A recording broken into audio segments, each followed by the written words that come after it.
Now, for the first 20 years of my life, there was a second script that was being played over everything that I saw in front of me, and fear, as Jim Carrey would say, was writing that script. And what the working title was of my life is that I'll never... I'm feeling a little bit gassed right now, a little bit beat up. Trying to, I love this plant, by the way. Thought this thing was fake when I first moved into this apartment. Turns out that it's real. But see, I didn't make that distinction because I don't know any better.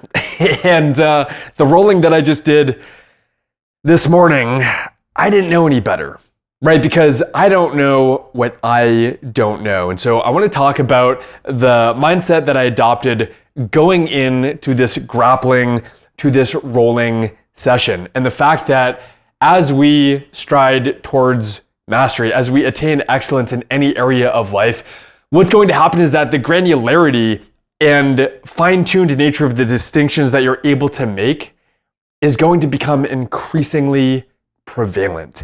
As you gain mastery in something, you're going to have a sixth sense, as it were. You're going to have all of these reference experiences that allow you to connect seemingly disparate dots. And those dots for me right now in the combative arena are indeed disparate, and by extension result in me tapping seemingly ad nauseum. I mean, I got my butt kicked today by several higher ranking individuals. And the rank, by the way, the belt that you are bestowed, the hat that you wear in life, is, in my estimation, not the end all and the be all. So the reason that on this day, December 1st, 2024, the reason that I'm starting to roll and train jujitsu, the reason that I've frankly strived for excellence in any area of my life, becoming a better sleeper, improving my diet, getting a more aesthetic and muscular physique, becoming more attractive to the opposite sex in cold approaches, and just having a more masculine frame and being able to attract increasingly feminine women. The reason that I did all of those things was, on the surface, for the result to be front-end optimized, but really it's the behind the scenes, right? It's being back-end optimized. It's having the foundation, just knowing that you're the man, being at ease with yourself.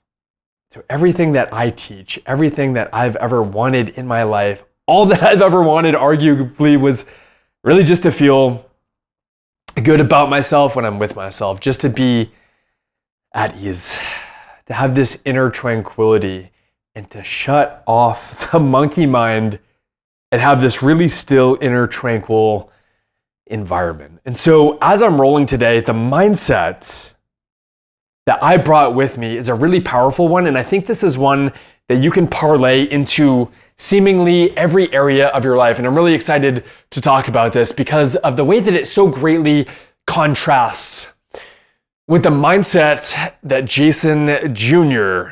used to adopt. So I'm going to tell the story of when I believe I was 12 years old. I had just entered middle school and I wanted to get into driving dirt bikes, just good masculine hobby that I wanted to pick up. And it's something that my dad had done when he was younger. So I think in some sense that inspired me to get a dirt bike. So I got a 125cc, I believe it was an Orion or Orion, not entirely clear on the pronunciation, Chinese pit bike, and had it imported from China. It was like this really cheap bike that my dad assembled for me after it arrived.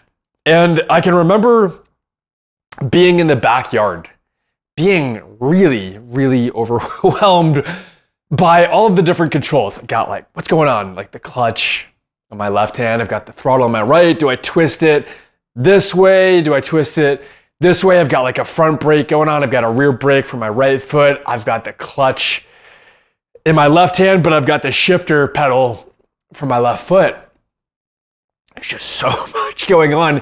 And at this point, I am unconsciously incompetent. I don't know what I don't know, just like when I'm rolling and I'm getting tapped. I think I got tapped 5 or 6 times today, totally choked out, becoming increasingly unconscious. Now, you start out at that point of not knowing what you don't know. But the thing is that you're going to get stuck inside your head, most likely like I did, suffering from analysis paralysis. And the ways that this infiltrated my life is just obnoxious. And frankly, I could probably write a book about someday. Not only the way that it stifled me, but the obnoxious ad infinitum lengths that I went to, and hoops that I jumped through to actually alleviate myself from the obnoxious nature of just the way that I was hindering myself. It's really obnoxious. And so as I'm there on this dirt bike, worried that my old man is going to see me stall it out, right? Because there's this song and dance that you have to engage and be competent at to not stall out the bike, not pop a wheelie inadvertently. As I'm doing that, I psych myself out because I really care. I really, really care what my old man is thinking, what my sister thinks, what my mom thinks. And then my sister Amanda, aptly nicknamed Amanda the Commander, just boom, like a bullet train, man. She's out of her head and she runs down. I'll never forget this. Runs down the hill to the backyard and effectively displaces me off of the bike. And she just hops on it and she lets it rip, man. She lets it fly. She let it rip and she loved it. And she loved it and she did not care how she was being perceived because she was just enjoying the moment. And I've learned many great things from my sister, but not the least is the abominable downfall of being stuck inside of your head, because my sister was anything but that. And I love her for epitomizing, frankly, that sort of persona and that larger than life personality and just being in the moment and not worrying about how other people were perceiving her. Now, I was always the type who wanted to attain excellence. So I knew that once I got on this bike, once I found a little bit of freedom, went up the trail, through the woods, and nobody was watching, I would start to experiment. I'd wanted to learn how to ride on one wheel, how to do a wheelie, and just ride hard, man. I just always wanted to go fast, to corner effectively, and just get really good. So I knew that inevitably that was in my future, but that the roadblock for me in this particular moment was just overthinking it, as opposed to just taking action and then course correcting as I'm getting feedback in time, inevitably. So the mindset that I adopted today was just going in there with arms wide open, with an empty mind, and just being receptive to whatever I was presented. So shutting off the mind, just being open to ideas and not trying to force a square peg into a round hole. But then also having this mindfulness that I've cultivated over years of meditation. This is my meditation chair, by the way. I like to start my days with a mindfulness practice. And what I've found is that all of these different areas of life and attaining excellence, mindfulness not least of which, have this high leverage nature to them just baked in. And so the point of sitting my ass on this chair and getting very present to the moment isn't so that I can do that better than somebody else, right? Because you could think like something like Brazilian Jiu-Jitsu, people that train the sport, they're doing that in part and parcel to that. They're doing that to become competitive and to be able to submit somebody, because there's a certain sport, there are certain rules, and a certain end objective. I mean, the end objective for me for mastering my sleep is not to sleep better than other people. It's just so that I can maximize my physicality, so that I can have a more clear mindset going into the day. The reason that I meditate is not to be good at meditation, but rather to cultivate mindfulness so that when I'm not meditating, I'm present to the moment. When I'm speaking to you, when I'm grappling, when I'm working out, when I'm journaling, when I'm talking to somebody, I'm a better listener. I'm a more effective individual. So these areas of pursuing excellence don't just optimize you on the front end, but they solidify a skill set on the back end that is a trump card that you can just pull out and you can flash at any point in your life. I don't think there's anything, by the way, more high leverage than cultivating mindfulness, because there is no area of your waking life that is not directly influenced in its quality by the quality of your consciousness, by your ability to have more of a monk mind than a monkey mind. A monkey mind that really riddled my existence for 20 years. Jason Jr. was so captured, man. I was so captured. I was imprisoned, man. I was in a jail with bars erected by my own inadequacies, by my own need to be perceived favorably by other people. Now, when I had these reference experiences of my sister just bombing down the hill, hopping on my bike and letting it rip and just not caring about how other people were perceiving me, it really inspired me and it really planted this seed in my mind when in 12th grade, after graduating high school, during the graduation ceremony, my friend Tyler, who didn't have any fancy cards, he had a barely passing GPA. I believe he was wearing pajamas, and he just goes in front of the whole assembly, just hundreds of people, and he lets it rip after his advisor, Steve, the dean of the school, presents him with his diploma.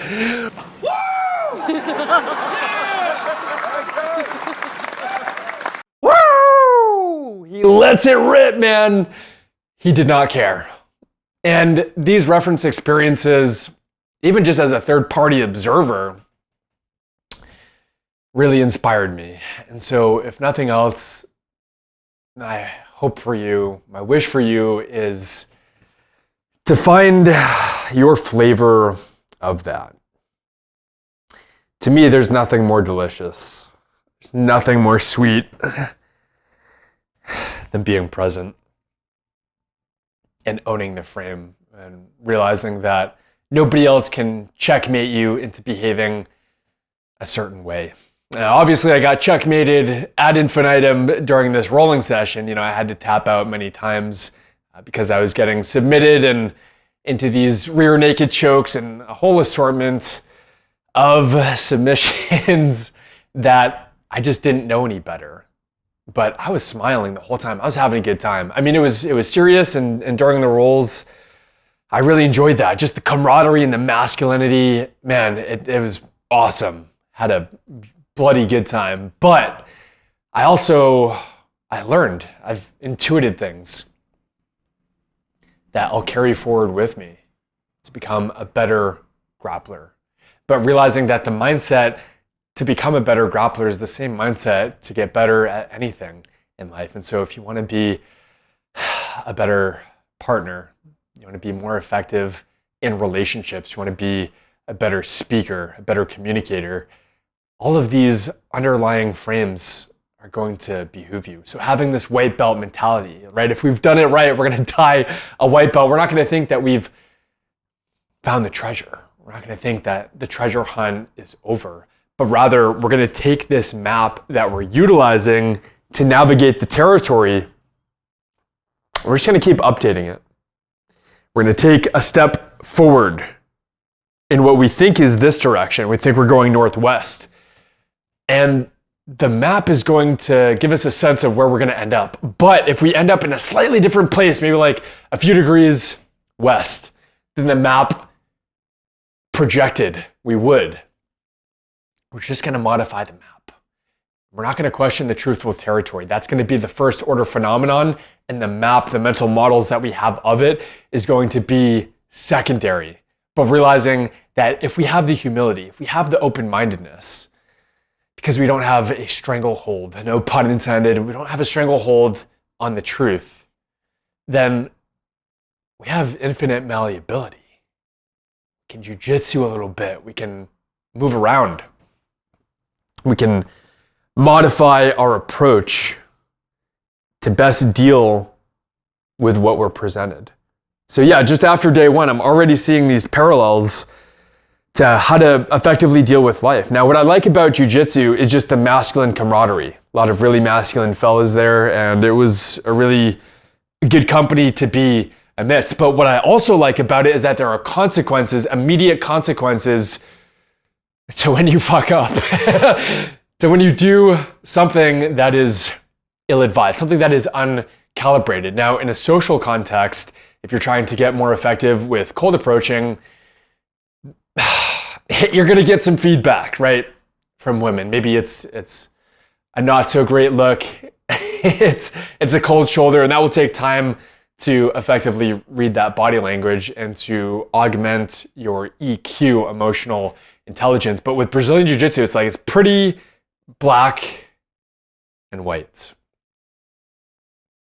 You're going to know when you've done the wrong thing. You're going to get choked out. You're going to get into an inferior position. They're going to take your back. They've got side control. All of these different terminologies that I'm slowly but surely learning. That's going to happen inevitably. But if you just breathe and relax and allow that to happen, then you can learn. And you're not going to be forcing the square peg into the round hole. Rather, you're just going to be this in perpetuity white belt that always is hungry for knowledge. I'm hungry for knowledge, man. I want to keep getting submitted. I'll keep smiling.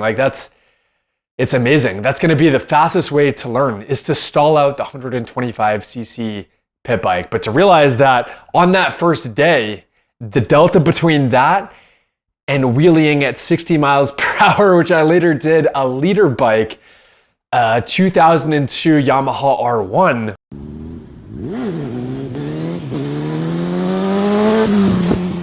That delta, it seems so immense.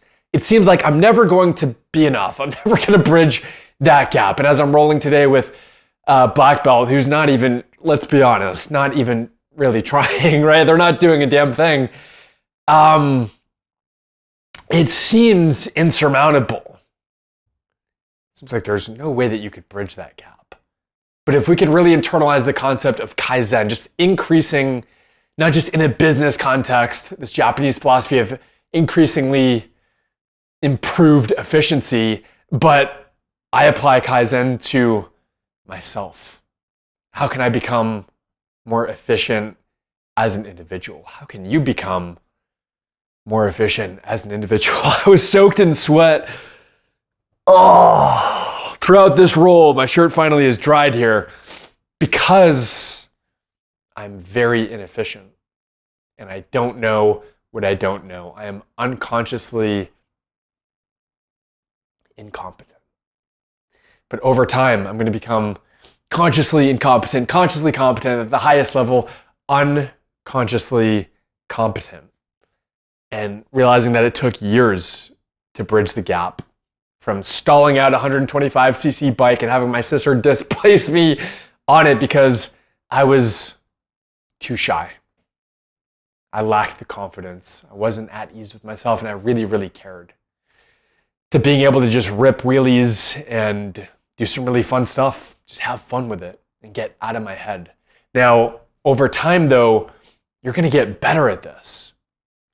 Because if you master one area of life, the skill set underpinning that process, you can apply that to other areas of your life. And I hope you do, because that will really truncate your learning curve. For example, now, for me having done a lot of cold approach throughout my early and mid 20s, I can really quickly befriend people. And that's a really powerful skill set, to have a little bit of charisma and just kind of be chill, be at ease with yourself. And people like that. People want to be around that energy. So whether or not you do cold approach or maybe you do some meditation, just getting out of your head and just pulling the stick out of your butt. I had such a massive stick up my butt for so long, and I just really cared about everything, just too much. And it's just this really dense and contracted energy. But now, having pulled the proverbial stick out of my butt, you see, it allows me to roll more effectively, right? Because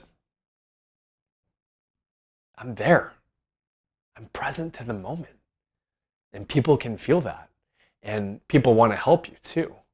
So help will always be given to those who ask for it. But you have to create that opening. You have to be willing to ask. You have to humble yourself. Just be that forever white belt. It's okay. The belt that you're bestowed, the hat that you wear, see, that's just smoke and mirrors. It's distracting, as Jim Carrey would say, but it's not ultimately compelling. It's not ultimately fulfilling. Now, for the first 20 years of my life, there was a second script that was being played over everything that I saw in front of me, and fear, as Jim Carrey would say, was writing that script. And what the working title was of my life is that I'll never be enough. I'll never be enough. Now, once you transcend that ideology, once you break that paradigm, you find inner peace and you find your freedom and you realize that you are enough. That's all that I've ever wanted. And I think if I had a magic wand, that's all that I would want for you. That would be the number one thing. And then from that point of being at ease with yourself, now go out and just have fun, man. Just use that as a launching pad and then become more effective in life, as I plan to. I'd like to become better in my Brazilian Jiu-Jitsu and my self-defense, maybe a little bit of Muay Thai, some striking. That would be awesome. But more than that, I just wanted to become the person that could navigate life at ease. Have you ever got the sense that some people are just, they're walking in the air. They're walking amidst the clouds. They're so free. I've met no shortage of these individuals throughout my life, and I had immense admiration for them, and I love them so much for just showing me that, just showing me what was possible on the other side of struggle, just the serenity that was waiting for me there. So whether you pursue Brazilian Jiu-Jitsu, maybe you want to become a more effective speaker, maybe you want to become more aesthetic, you want to build some muscle, apply this concept of being a white belt. Just learning from everybody, getting all of these seemingly disparate dots and realizing that the only difference between that seemingly insurmountable delta of the Chinese pit bike to the Japanese the Yamaha R1 wheelie, the only difference, just time, energy, and effort. And so that it's inevitable if you just keep showing up and you have this desire to get better, you're gonna get better. But it's contingent on being willing to, at any point in time, give up who you are now. You just gotta let go. You gotta release, man. You gotta let go and you gotta give up who you are now for what you can become.